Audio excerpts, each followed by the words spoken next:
अहिल्यानगर महानगरपालिका आणि सायदीप सह्याद्री हॉस्पिटल यांच्या संयुक्त विद्यमानं अवधूत फुलसौंदर्य यांच्या प्रयत्नातनं मोफत आरोग्य रक्त तपासणी आणि औषधोपचार शिबिर संपन्न. रक्तपेढीमध्ये रक्ताचा तुटवडा, युवकांनी रक्तदानाचा संकल्प करावा. आमदार संग्राम जगताप. गरजू रुग्णांना विविध तज्ज्ञ डॉक्टरांकडून मोफत तपासणी, रक्त चाचण्या आणि औषधोपचाराचा लाभ. नागरिकांपर्यंत दर्जेदार आरोग्य सुविधा पोहोचाव्यात या उद्देशानं अहिल्यानगर महानगरपालिका आणि सायदीप सह्याद्री हॉस्पिटल यांच्या संयुक्त विद्यमानं तसंच सामाजिक कार्यकर्ते ॲडव्होकेट अवधूत फुलसौंदर्य यांच्या प्रयत्नातनं आयोजित करण्यात आलेले मोफत आरोग्य रक्त तपासणी आणि औषधोपचार शिबिर उत्स्फूर्त प्रतिसादामध्ये संपन्न झाले. शिबिराचं उद्घाटन आमदार संग्राम भैया जगताप यांच्या हस्ते करण्यात आलं. या शिबिरामध्ये विविध तज्ज्ञ डॉक्टरांनी शेकडो रुग्णांची तपासणी करून मोफत वैद्यकीय सल्ला आणि औषधोपचार दिले. यावेळी बोलताना आमदार संग्राम जगताप म्हणाले की नागरिकांमध्ये विविध प्रकारच्या आरोग्य समस्या वाढत असून त्यांना अधिकाधिक आरोग्य सुविधा उपलब्ध करून देणं ही आपली सामाजिक जबाबदारी आहे. गरजू रुग्णांपर्यंत आरोग्यसेवा पोहोचवण्यासाठी अशा मोफत आरोग्य शिबिरांचं सातत्यानं आयोजन होणं हे आवश्यक आहे. अशा शिबिरांमधनं प्राथमिक तपासणी होऊन आजारांचं वेळेत निदान होतं आणि डॉक्टरांना योग्य वेळी उपचार करता येतात. ते पुढे म्हणाले की महिलांच्या आरोग्याकडे अनेकदा दुर्लक्ष केलं जातं. महिला ही कुटुंबाचा कणा असून तिचं आरोग्य सुदृढ असेल तर संपूर्ण कुटुंब हे निरोगी राहतं. थॅलेसेमियासारख्या आजारामुळे अनेक रुग्णांना नियमित रक्ताची गरज असते. मात्र रक्तपेढ्यांमध्ये रक्ताचा मोठा तुटवडा जाणवतोय. त्यामुळे युवकांनी स्वयंस्फूर्तीनं रक्तदान करून गरजू रुग्णांना जीवनदान देण्यासाठी पुढे यावं. प्रत्येकानं रक्तदानाचा संकल्प करणं ही एक काळाची गरज असल्याचं त्यांनी अधोरेखित केलं. यावेळी त्यांनी माजी महापौर भगवान फुलसौंदर्य यांच्या सामाजिक कार्याचा गौरव करत त्यांच्या सामाजिक कार्याचा वारसा ॲडव्होकेट अवधूत फुलसौंदर्य समर्थपणे पुढे नेत असल्याचं सांगितलं. समाजामध्ये वावरताना समाजाचे काहीतरी आपण देणं लागतो या भावनेतनं प्रत्येकानं सामाजिक बांधिलकी जपत लोकहिताचं कार्य करावं असं आवाहनही त्यांनी केलं. मला आता पद नसताना माणूस काम करतो म्हणजे मनामध्ये कुठेतरी जनसेवेचा कुठेतरी माणसा कुठलंही पद त्याच्यानं काम करत होतं काही झालं पण निश्चित रूपानं एक चांगल्या प्रकारे भगवानराव जे असतील किंवा नगरसेविका त्यांच्या अवधूतीच्या मातोश्री सुरेताताई असतील त्यांच्या खुशीमध्ये वाढल्यानंतर चांगल्या प्रकारे कुठतरी एक समाजसेवेचा वारसा भगवानरावनी जोपासना नागपूर होऊन काम केलं. त्यामुळे कुठे त्यांच्यावरती जो सामाजिक कार्याचा विचारांचा प्रवाह असल्यामुळे त्यांनी देखील आज वाढदिवस हा चांगल्या प्रकारे साजरा केला. तो साधारण मला वाटतं रात्री 12पासून त्यांच्या मित्रपरिवाराने वाढदिवस साजरा केला. तो वाढदिवस कसा जरी साजरा केला तर त्याला सामाजिक बांधिलकीची जोड हे देणं गरजेचं असतं. आता बऱ्याच वेळा लोकांच्या वाढदिवसाला आक्षेप येतो की असा वाढदिवस केला तर आता व्यक्ती स्वातंत्र्य आहे. प्रत्येकाने कसं साजरा होणं त्याचा व्यक्तिगत विषय त्याला आपण त्या भरू शकतो. पण त्याला एक सामाजिक बांधिलकीची जोड, एक सामाजिक उपक्रम हा राबवलाच गेला पाहिजे. मी अनेक वेळा सांगत असतो की आपले वडील प्रत्येक व्यक्तीचा वाढदिवस असतो. आम्ही त्याचे आपल्याकडं गुरे साहेब तुम्ही त्यांचे थोडं लक्ष थोडं कमी करा. जरा माझ्याकडे ते अडचणीत येते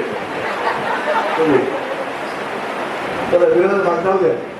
पण दाद्या या भारतामध्ये आपल्याकडे अंदाजे करोडोने म्हणजे 100 कोटीपेक्षा लोकसंख्या देश असणार देशात आणि थॅलेसेमियासारखा पेशंट असेल किंवा किडनी फेल्युअरचे पेशंट असतात. अशा अनेक लोकांना रोज रक्त द्यावा आणि अनेक ब्लड बँक या सातत्यानं छोट्या छोट्या गाव खेड्यावर वाडी वस्तीवर जाऊन रक्त संकलन करण्याचा प्रयत्न करतात आणि त्यांचा प्रयत्न असतो की आपल्याकडं ब्लड बँकमध्ये रक्त कायम देऊन सुद्धा शिल्लक राहिलं पाहिजे.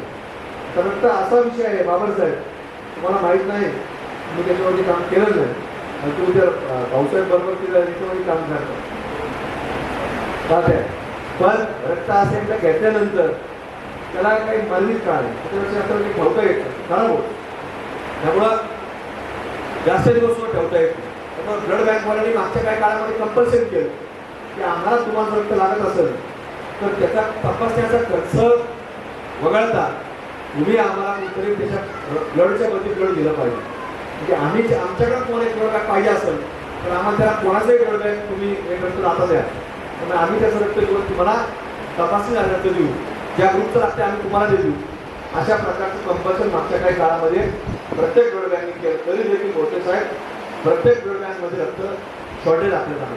तर भारत देशामध्ये जर करोडोची लोकसंख्या आहे त्यातल्या उदाहरणार्थ 125 कोटी आपण अंदाजे धरू, 50 कोटी लोकांचं उदाहरणार्थ रक्त देता येत नसेल काही कारणास्तव, काही त्याच्यातले म्हणजे काही किडनी फेलियरचे पेशंट आपण वगळले, काही थॅलेसिमिया सारखे पेशंट वगळले, जरी आपण 90 ते 100 कोटी लोक जरी आपण धरू वया धरले की हे लोक फिट आहेत, रक्त देऊ शकतात, तर रोज जरी याचा वाढदिवस असेल त्यांनी जर ठरवलं मी ब्लड बँक म्हणजे काय फार रक्तांशी कुठे देऊ शकत नाही, पण मी स्वतः माझ्या वाढदिवसानिमित्त रक्तदान करणार अशी प्रत्येक व्यक्तीने जर मनामध्ये संकल्प केला त्या भारतामध्ये कोणाच रक्ताचं त्याचं जाणार नाही, एकही व्यक्ती ब्लडची अडचण येईल असं मला वाटतं. हे निश्चय हा प्रत्येक व्यक्तीने करणं गरजेचं आहे. वर्षातून डॉक्टर लोक सांगतात 3 महिन्यात द्यायला चालतं, पण प्रत्येक व्यक्तीने मनामध्ये निश्चय केला पाहिजे की माझ्या वाढदिवसाला मी देईल आणि जर अजून एक परत नंतर 4-5 महिन्यानंतर मी पुन्हा एकदा देईल.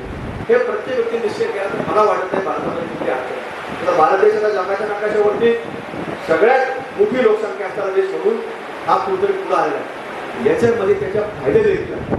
आपण कुठेतरी ही सगळी जर शिस्त अवलंबली तर अनेक लोकांना मदत होईल. आज आपल्याला माहिती नाही, पण आपण रुग्णालयामध्ये जर आपण दैनंदिन जर संपर्क केला, आपण कुठल्या नातेवाईकाला जर भेटायला गेलो तर आपण इतर पेशंटला जर भेटतो तर आपल्याला लक्षात येते की काय समाजामध्ये परिस्थिती आणि आपण काय मदत करू शकतो. मदत म्हणजे काय असते, प्रत्येक गोष्ट काय पैशाने होत नसते, पण आपण याच मदत जर आपण केल्या तरी याचं कुठेतरी मूल्यमापन हे आपल्या जीवनामध्ये होत असतं. म्हणून असे विचार कुठे आपण प्रत्येकाने मनामध्ये आणण्याचा प्रयत्न केला पाहिजे आणि आज अवधूतजींनी देखील तोच प्रयत्न केला. वाढदिवस त्यांचा असला तरी कुठेतरी प्रयत्न झाला, चांगला उपक्रम झाला की कुठेतरी गरजूवंतांपर्यंत मदत पोहोचवणं. आज शिबिरामध्ये देखील लोकांना वाटतं की आपल्याला कशा जायचं शिबिरामध्ये, आपल्याकडे आपलं काय झालं आपण जाऊ, आपल्याकडे पैसे आपण डॉक्टर असं लोकांना वाटतं, पण असं नसतं. शिबिरांमध्ये सहभाग घेतला तर तुम्हाला सांगतो काही तपासण्या अशा असतात की आपण कधी लक्ष देत नाही, विशेषतः महिला भगिनी सातत्याने दैनंदिन सकाळी उठल्यापासून याचा आवरून द्या त्याचा आवरून द्या, स्वयंपाक कोणा नाश्ता जायचं, कोणा शाळेत जायचं, डबे बनवायचे, सगळे नियोजन असतं. त्यामुळे त्यांचं स्वतःच्या आरोग्याकडे दुर्लक्ष होतं. ज्या ज्या वेळेला आपल्या कुठं शिबिर असेल तर महिलांनी आपलं काम आवडण्याचं उभास असताना सत्रामध्ये, कारण शिबिरं सकाळी चालवतात संध्याकाळपर्यंत चालतात, तिथं गेलं पाहिजे, आपलं हिमोग्लोबिन तपासलं पाहिजे, आपल्या ब्लडच्या इतर टेस्ट केल्या पाहिजे. त्याच्यातनं आपल्याला स्वतः, कारण महिला त्या कुटुंबाचा कणा असते, अगदी सक्षम असतील तर ते कुटुंब सक्षम राहत असते. पण अशा प्रकारे महिलांनी देखील या शिबिरांमधून पुढं आलं पाहिजे. म्हणून आजचा उपक्रम देखील अवधूतजींनी पुढाकार घेऊन आज चांगल्या पद्धतीनं सर्वसामान्य लोकांना आधार देणं, प्रत्येक व्यक्तीला आधार देणं आणि त्याच्यातनं चांगला उपक्रम हाती घेतलेला आहे.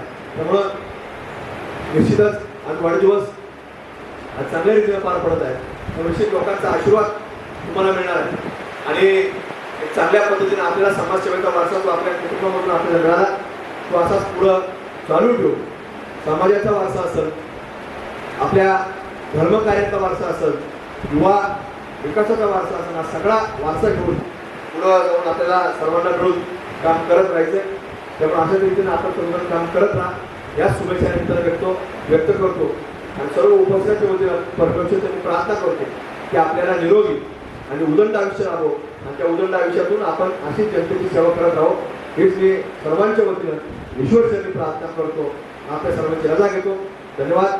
जय हिंद, जय श्रीराम, जय शिवराय. या कार्यक्रमास माजी महापौर भगवान फुलसौंदर, उपमहापौर ॲडव्होकेट धनंजय जाधव, माजी उपमहापौर गणेश भोसले, अनिल बोरुडे, माजी स्थायी समिती सभापती अविनाश घुले, मर्चंट बँकेचे चेअरमन संजय चोपडा, नगरसेवक प्रकाश भागानगरे, प्राध्यापक माणिक विधाते, नगरसेवक दत्ता गाडळकर, मयूर बांगरे, जालिंदर कोतकर, नगरसेविका सुनीता फुलसौंदर, नगरसेविका मीनाताई चोपडा, बाळासाहेब बारसकर, अशोक बाबर, महादेव कराळे, जालिंदर बोरुडे, गोरख पडोळे, भाऊसाहेब पांडोळे, सुजित काकडे, अशोक दहीफळे, अलका मुंदडा, गौरव बोरुडे, विष्णू फुलसौंदर, विशाल पवार, प्रदीप बोरुडे, गोरख बोरुडे, अमित घाडगे, सुमित लोंढे यांच्यासह नागरिक मोठ्या संख्येनं यावेळी उपस्थित होते. माजी महापौर भगवान फुलसौंदर म्हणाले की सण, उत्सव आणि वाढदिवस साजरे करताना प्रत्येकानं सामाजिक बांधिलकी जपत समाज उपयोगी उपक्रम राबवणं हे आवश्यक आहे. ॲडव्होकेट अवधूत फुलसौंदर यांच्या वाढदिवसानिमित्त आयोजित केलेल्या या मोफत आरोग्य शिबिराचा मोठ्या संख्येनं नागरिकांनी लाभ घेतला. सर्वसामान्यांना दर्जेदार आरोग्य सेवा उपलब्ध करून देण्यासाठी अशा शिबिरांची आवश्यकता असल्याचंही त्यांनी सांगितलं. ॲडव्होकेट अवधूत फुलसौंदर म्हणाले की समाजामध्ये विविध आजारांचं प्रमाण मोठ्या संख्येनं वाढत असून अनेक रुग्ण आर्थिक अडचणींमुळे उपचारांकडे दुर्लक्ष करतात. अशा गरजू रुग्णांना आरोग्य सुविधा उपलब्ध करून देण्यासाठी हे शिबिर आयोजित करण्यात आले. शिबिरामध्ये वैद्यकीय सल्ल्यासह मधुमेह, हृदयरोग, रक्तविकार, बालरोग, त्वचारोग आणि अस्थिरोग तज्ज्ञाकडून तपासणी करण्यात आली. तसंच रक्त तपासणी, ECG, नेत्र तपासणी, मूत्रपिंड तपासणी, युरिक ॲसिड, लिपिड प्रोफाईल, रक्तातील साखरेची सरासरी, HbA1c, थायरॉईड तपासणी, क्षयरोग तपासणी, छातीचा एक्सरे आदी विविध तपासण्या या मोफत करण्यात आल्या. तपासणीनंतर आवश्यक त्या रुग्णांना मोफत औषधोपचारही देण्यात आलं. कार्यक्रमाचं प्रास्ताविक हरिभक्त पारायण अमित घाडगे यांनी केलं तर आभार प्रदर्शन विष्णू फुलसौंदर यांनी मानले. आज अवधूत फुलसौंदर यांच्या वाढदिवसानिमित्त साईदीप हॉस्पिटल नगर सह्याद्री आणि महानगरपालिका हॉस्पिटल यांच्या वतीनं सर्व रोग निदान शिबिर, रक्ताच्या सर्व विविध चाचण्या असं सार्वजनिक उपक्रम या ठिकाणी आयोजित केलेलं आहे.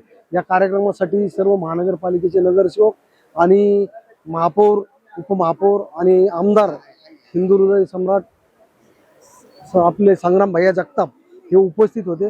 खरं म्हणजे आपल्या वाढदिवस हा समाजाच्या उपयोगी आला पाहिजे या उद्देशानं आज अवधूत फुलसौंदर यांनी समाज उपयोगी काम करून एक समाजाला एक वेगळी दिशा देण्याचं काम केलं.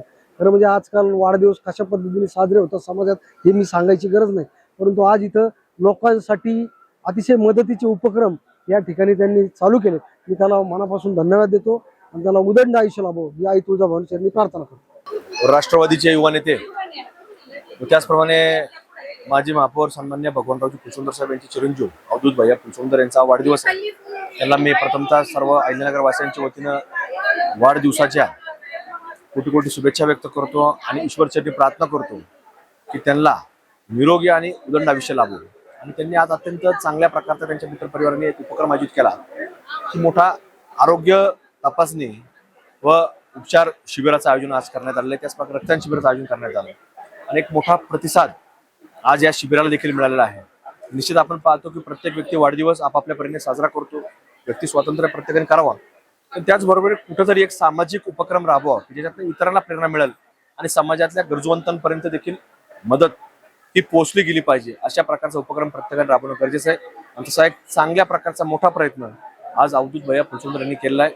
निश्चित त्यांची इतरही तरुण पिढी प्रेरणा घेईल आणि या वाढदिवसाच्या माध्यमातून आज मोठ्या प्रमाणामध्ये लोकांना आज आधार मिळतोय. एक कुठेतरी चांगल्या प्रकारे लोकांना उपचाराची एक वेगळं निदान हे कुठेतरी उपचारा बाबतीमध्ये झालं पाहिजे असा एक प्रयत्न झालेला आहे. निश्चित नागरिकांच्या वतीने देखील एक समाधान या कार्यक्रमाच्या बाबतीमध्ये व्यक्त करण्यात आले. मी देखील त्यांना मनापासून धन्यवाद देतो की लोकांकरता, लोकहिताकरता त्यांनी जो उपक्रम हाती घेतला तो कौतुकास्पद आहे. आणि अशाच पद्धतीने त्यांचं तसं पाहिलं गेलं तर चांगल्या म्हणजे आईवडिलांच्या संस्कारामध्ये कुठेतरी चांगल्या कृषीमध्ये ते वाढल्यामुळं आज त्यांच्यामध्ये चांगल्या संस्कारांची कुठेतरी निर्माण झालेले आहे. त्यामुळे त्याच संस्कारांचे काम करत राहतील आणि समाजातल्या इतर गरजवंतांपर्यंत मदत पोहोचत राहतील अशी अपेक्षा व्यक्त करून त्यांना पुन्हा एकदा शुभेच्छा व्यक्त करतो. धन्यवाद. जय हिंद, जय श्रीराम, जय शिवराय. प्रतिनिधी मोहसिन शेख, न्यूज टुडे 24, अहिल्यानगर.